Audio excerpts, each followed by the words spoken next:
Okay. That's a good question. I'll answer it in two different ways. We raise beef, lamb, chicken, turkey, and pork. Okay? Okay. So we've got all of those. Almost everything except for our beef is marketed, through farmers markets or on-farm sales. If y'all wanted to come up and buy some sausage or a turkey for Thanksgiving, we will market those directly to the consumer, Okay. off the farm or through a farmer's market like the one in Hillsboro. Okay. So I guess you could call the farmers markets we go to, their companies or retail outlets. We sell at 3 farmers markets: the Eno River Farmers Market in Hillsboro, the Waverly Farmers Market in Cary, and the Person County Farmers Market here in Roxboro, where we live. So. Okay. And so that's kind of where most of our meats go. Our beef, we sell beef there, lamb, pork, chicken, and turkeys. And we only do turkeys for the holidays, so it's not a year-round thing. Our beef also goes to a company out of Durham called Farmhand Foods. Okay.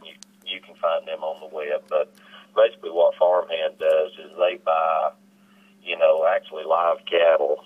We deliver them to a processing plant in Siler City, and they have them processed, and then they take the meat and, they sell it to restaurants, who are interested in buying locally produced food. So, and I think they also do some pork also. We don't sell them any of our pigs, but they also do that too, so.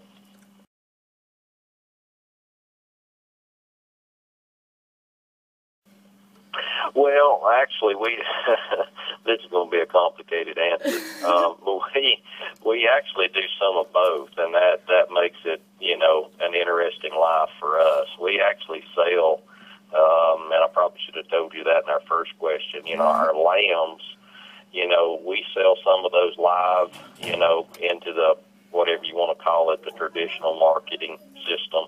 We also sell some of our cattle that way. So we do some of both, and I think both of them actually have, some benefits and some, drawbacks, Yeah. For a farm, for us to be sustainable, we have to find an outlet, for everything we produce. And unfortunately, the local market, the local, niche markets, the farmers markets and stuff like that, we cannot sell all the cattle we produce through that system. There's just, you can say, well, why not? Well, there's just not enough customers. Not everybody is interested in buying local food. So in order for us to be able to stay on the farm and make a living farming, we've had to, whatever you want to call it, stay in the middle of the road and sell products into both systems. And it's kind of unique for us. We couldn't do one or the other. We really need both. We need the high-value, higher-margin market for the local food, and then we need to be able to have the volume and the market access, if you will, from the commodity or the traditional system, whatever you want to call it, the traditional system. Yeah.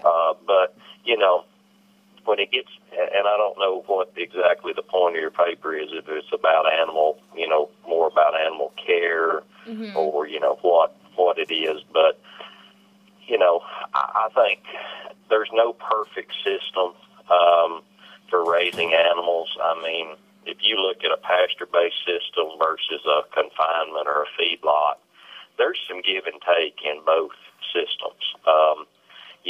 I run our chickens out on grass, free range. Okay. Well, the chickens in confinement, they have protection from predators. They have cooling systems and fans that keep them cool during hot weather. Mine have whatever breeze is blowing out a shade tree. So, there's there's really no perfect way to do it. I think it's important that we recognize that, that there's really no perfect way. But now, if you as a consumer want to, have safe food at a low cost, you can probably go to your grocery store and get that. Mm-hmm. If you want free range, sustainably raised, hormone, antibiotic free, all that things, you can get that, and that's cool, and that's a good thing. But it costs more to do it that way. Yeah. Our turkeys, let me give you a good example. Our turkeys are $4.95 a pound. So, for a 15-pound bird, that's almost $75, I guess. Wow. Okay, I opened the newspaper this morning, and the local grocery store has them for 39 cents a pound. So I mean, wow.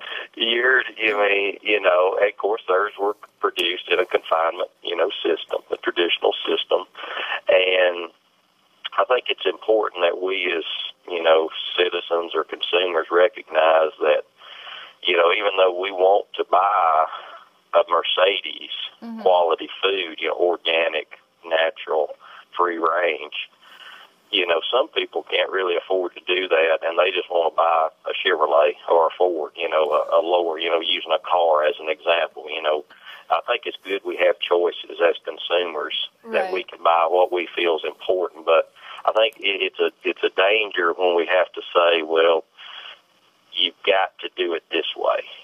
This way is the only way that's right. Because like I say, we raise animals, I have friends who raise confinement chickens, confinement turkeys. And, I look at those birds, and I'm thinking, well, they look crowded, and I wouldn't want to be crowded like that. But, my birds I raise under free range, in chicken tractors, I can open the door and let them out. And they may walk around a little bit, but they just kind of, they want to be together. I mean, they're a herding, flocking animal. They're not like people that kind of want to go out and do their own thing, Yeah. So.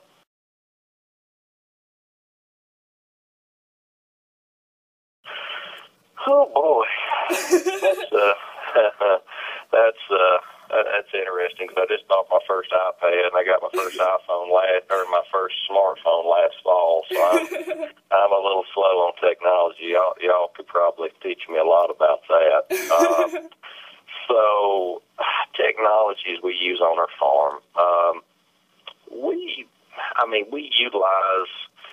I'll just address it in a couple of ways. One, let's just talk about antibiotics in livestock production. We use antibiotics when we think they're needed, and we have a very close relationship with our veterinarian.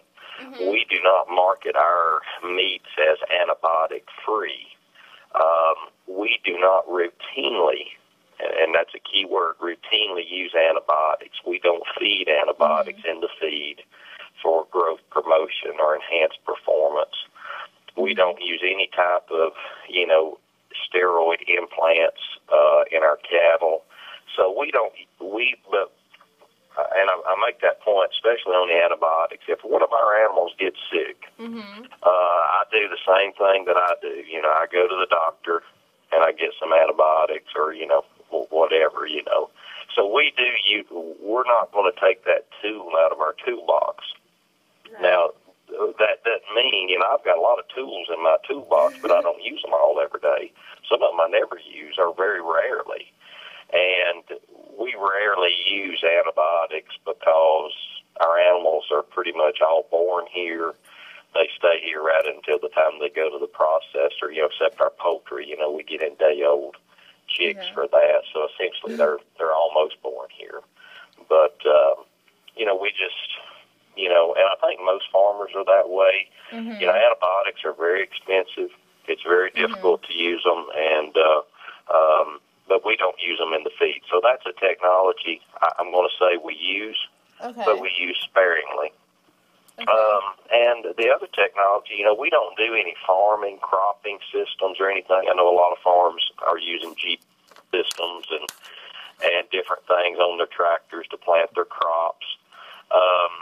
But we don't use, any type of pesticides or anything And the only time we may spray, some of our fence rows, we may use some chemicals to knock the weeds down because we have electric fences, and I'm getting too old to run a weed eater. So, we're not, organic, per se. We try to, do it as natural as possible. The other technology, if you want to call it that, is we use a lot of rotational grazing, and we have wells for water, so we have piped, water pipes run all over the farm where we can, have clean water access to our livestock at all times from a well. We fenced them out of the creeks. We fenced them out of the ponds. So, basically they can't get into surface water, because, water quality. So, that doesn't sound like a technology, but it really is. And the other thing about rotational grazing is we have electric fence, and we do a lot of temporary paddocks. We will use some temporary fencing, and most of that is, poly wire, which that is a technology. It's, plastic wire that has little fine wires in it that conduct electricity. So we can take a 30-acre field and we can chop it up into 31-acre pastures and then rotate the livestock through it. And we also use some poly net fencing, which is very similar, only as the name implies, it looks like a net. And we use that for our poultry.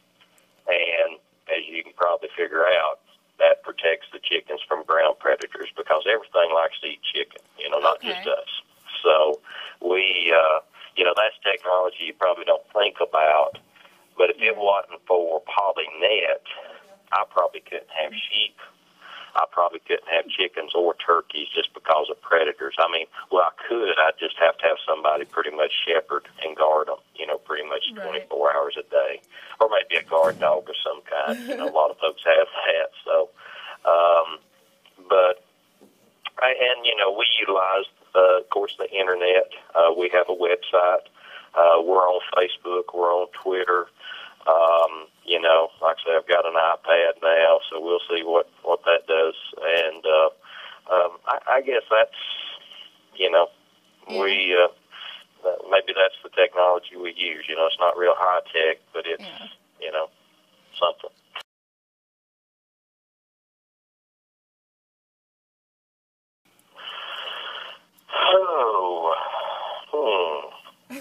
Saved a tough one for last. That's a thought-provoking question there.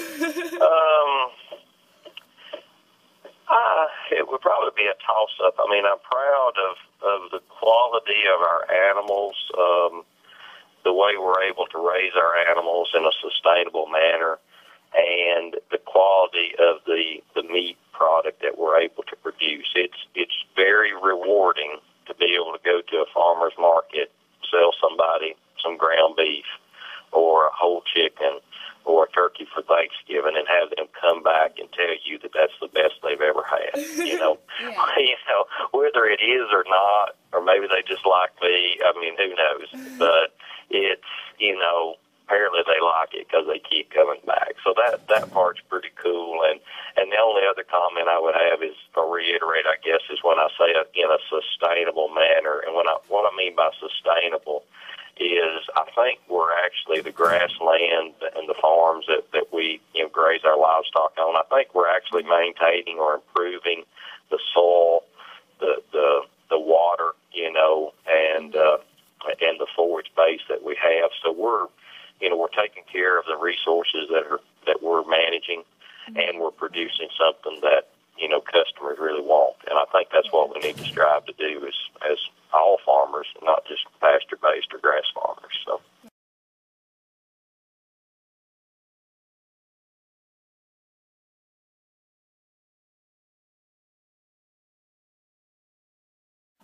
We don't sell to any companies. We sell, we sell to a couple of small restaurants, but we sell 95% retail direct to the public.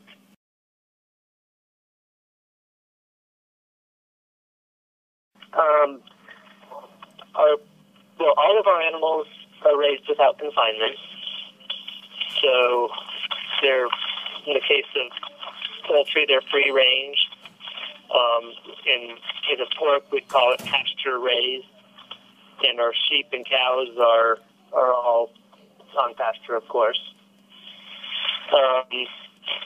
We don't use any antibiotics or other medications.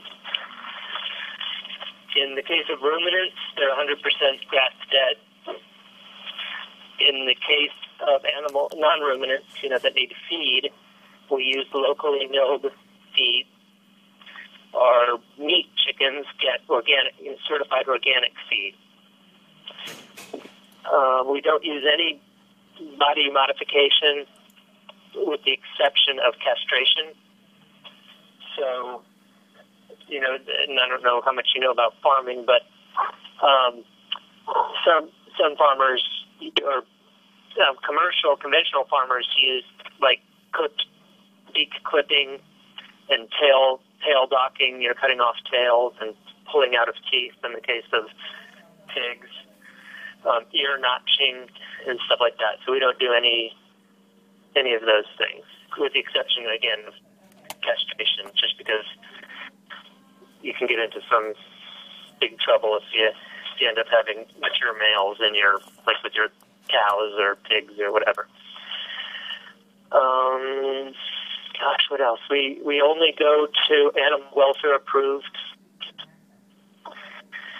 because we believe if you can give your animals a really great life and treat them humanely the whole time, and but if you torture them or give them a bad end, then it kind of undoes all the good you've done trying to raise them right.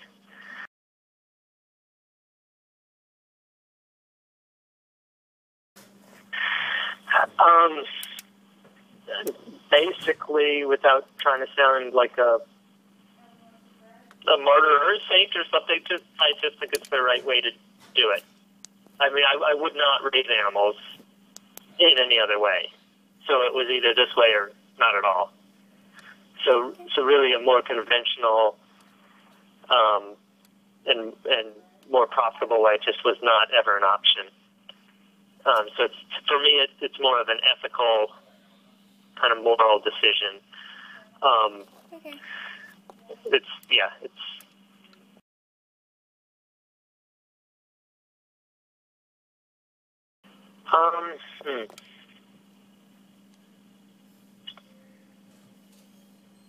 I think probably, if I had to pick just one thing, across all the animals, I think we take great pride in the fact that if you look at them and watch them, they really seem to have just a normal, natural animal life. So like the pigs will be like running through the woods, and kind of playing and stuff, and the chickens totally roam and forage, and they're living like birds are supposed to live. Especially if you compare to like the opposite extreme, or if you think of cows in feedlots out in the West, they can't even move, and they're in manure up to their knees. And then you see our cows, and they live their entire life on pasture. I think just knowing that our animals live the life kind of they were meant to live, or a natural life, it's great. I notice it almost every day.